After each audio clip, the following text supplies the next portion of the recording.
Halo Sobat Investor, kembali berjumpa lagi di program editorial yang akan membahas tajuk utama pemberitaan yang tersaji di idxchannel.com dan idxchannel TV bersama saya M. Faisal, redaktur pelaksana idxchannel.com.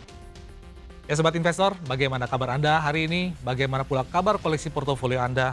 Seiring dengan aksi fluktuatif yang ditunjukkan oleh Indeks Harga Saham Gabungan atau IHSG di tengah silang sengkarut antara maraknya katalis positif sekaligus deretan tekanan yang masih berada di pasar saham domestik. Tak hanya tren pergerakan yang masih serba tanggung, secara volume, perdagangan juga menunjukkan bahwa sejumlah pelaku pasar masih cukup menahan diri, sembari menunggu perkembangan yang terjadi baik dari pasar global maupun situasi perekonomian di dalam negeri. Karenanya dengan kondisi pasar yang demikian, strategi dan pendekatan apa saja yang sedang Anda siapkan, atau justru telah Anda jalankan demi memaksimalkan potensi cuan di tengah aksi investasi ke depan. Ya, untuk semakin melengkapi referensi Anda, kali ini kami masih akan membahas salah satu fenomena menarik yang cukup menyita perhatian publik terkait rencana Wali Kota New York, Zohran Mamdani, yang tengah bersiap mendirikan sedikitnya 5 supermarket milik pemerintah yang akan digunakan untuk menyediakan kebutuhan pangan masyarakat dengan harga yang lebih murah dibanding harga pasar. Praktis, inisiatif Mamdani tersebut seketika mengingatkan publik, terutama masyarakat Indonesia, pada program pendirian Koperasi Desa Merah Putih atau KDMP, yang bahkan sejak periode kampanye telah banyak dibahas dan kini juga telah menjadi salah satu program prioritas bagi pemerintah Indonesia di bawah komando Presiden Prabowo Subianto. Karenanya tak heran bila kemudian banyak pihak yang mulai mengaitkan dan memperbandingkan hingga membahas persamaan dan juga perbedaan antara dua konsep yang tengah didorong di dua wilayah yang berbeda tersebut. Dalam konsep awal yang telah disusun, keberadaan KDMP telah disiapkan secara massal oleh pemerintah dengan target pembangunan sedikitnya 80.000 unit KDMP yang tersebar di seluruh wilayah Indonesia. Meski kemudian jumlah target tersebut kemudian dipangkas separuhnya menjadi hanya 40.000 unit di seluruh Indonesia. Yang sedang diupayakan telah tersedia maksimal hingga pertengahan Oktober 2026 mendatang. Cakupan program yang demikian massal tak lepas dari harapan Presiden Prabowo agar hadirnya KDMP kelak dapat menjadi pusat ekonomi desa yang multifungsi, mulai dari memperkuat pemerataan ekonomi kerakyatan, menstabilkan harga, dan distribusi subsidi yang tepat sasaran, seperti untuk komoditas pupuk dan sembako, serta sekaligus mendekatkan layanan penyaluran bantuan sosial seperti program Keluarga Harapan atau PKH, sampai dengan bantuan program non-tunai atau BPNT, dengan hadir langsung ke tingkat desa. Peran KDMP yang multifungsi ini juga tercantum jelas dalam visi misi pemerintahan Presiden Prabowo, yang menyebutkan bahwa KDMP dirancang tidak hanya sebagai koperasi simpan pinjam biasa, melainkan sekaligus instrumen pemerataan ekonomi real di tingkat akar rumput.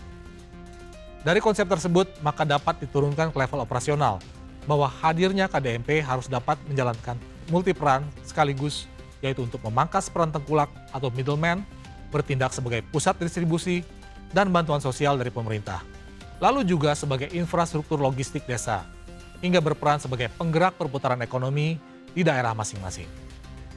Sementara konsep koperasi yang digagas oleh Zohran Mamdani diberi nama NYC Groceries, dan dengan cakupan dan volume program yang lebih terbatas, dengan target awal pembangunan sedikitnya hanya 5 toko dan baru akan mulai beroperasi pada akhir 2027 mendatang. Dalam rencana yang telah disusun, NYC Groceries pertama bakal dibangun di kawasan Hunts Point, Bronx, yang sengaja dipilih karena merupakan salah satu wilayah dengan tantangan akses pangan yang cukup tinggi, dengan sekitar 77% dari total rumah tangga yang tinggal di kawasan tersebut tercatat mengalami kesulitan dalam memenuhi kebutuhan pokok sehari-harinya. Selain Hunts Point, jejaring NYC Groceries juga bakal didirikan di kawasan La Marqueta di East Harlem, serta 3 titik lain yang tersebar di 5 wilayah utama New York. Menurut Mamdani, nantinya jejaring NYC Groceries ini bakal menyediakan aneka bahan makanan yang paling umum, sekaligus penting dan dibutuhkan oleh masyarakat New York, seperti bahan-bahan makanan segar, daging, boga bahari atau seafood, serta 20 kategori tambahan untuk bahan pokok dapur, produk susu, dan juga aneka kebutuhan dasar lainnya. Ide dasar yang digagas Mamdani, nantinya NYC Groceries bakal menerapkan porsi diskon minimal sekitar 30% dari harga yang berlaku di pasaran untuk jenis produk terkait. Guna merealisasikan ide tersebut, sosok wali kota yang cukup populer di tengah masyarakat Indonesia ini mengaku telah mengalokasikan anggaran modal sebesar 70 juta dolar Amerika Serikat atau setara dengan 1,26 triliun melalui kerjasama pemerintah setempat dengan New York City Economic Development Corporation atau NYC EDC. Melalui keberadaan jejaring NYC Groceries ini, Mamdani yakin bisa mengurangi budget belanja rata-rata warga New York minimal sekitar 15% atau setara dengan 90 dolar AS atau sekitar 1,6 juta rupiah per bulan. Sehingga diharapkan bakal terjadi penghematan sekitar 1.000 dolar AS atau setara dengan 18,1 juta rupiah per tahunnya. Namun demikian, seperti halnya yang juga terjadi di Indonesia, konsep NYC Groceries yang digagas Mamdani juga mendapat sejumlah tantangan, terutama dari kalangan pemilik toko kelontong lokal yang merasa terancam hadirnya jejaring retail milik pemerintah daerah tersebut bakal mematikan daya saing mereka. Dan kalangan peritel swasta lainnya. Tak hanya dari kalangan peritel, kecaman juga bermunculan dari para pengamat ekonomi dan juga politisi konservatif yang menilai bahwa anggaran sebesar 70 juta dolar AS untuk membuka swalayan bersubsidi merupakan bentuk pemborosan uang pajak dan berisiko menciptakan inefisiensi serta kerugian finansial jangka panjang. Dan yang paling menarik perhatian adalah juga soal kecaman yang mengarah pada Mamdani yang menilai bahwa dengan konsep swalayan bersubsidinya itu Mamdani telah membawa kembali perekonomian New York sebagai kota termaju sekaligus terkaya di dunia dengan total kekayaan penduduk mencapai lebih dari 3 triliun dolar AS mundur ke era pasar sosialis yang terbukti telah gagal dan tak lebih dari konsep usang yang bertentangan dengan perkembangan perekonomian masyarakat saat ini.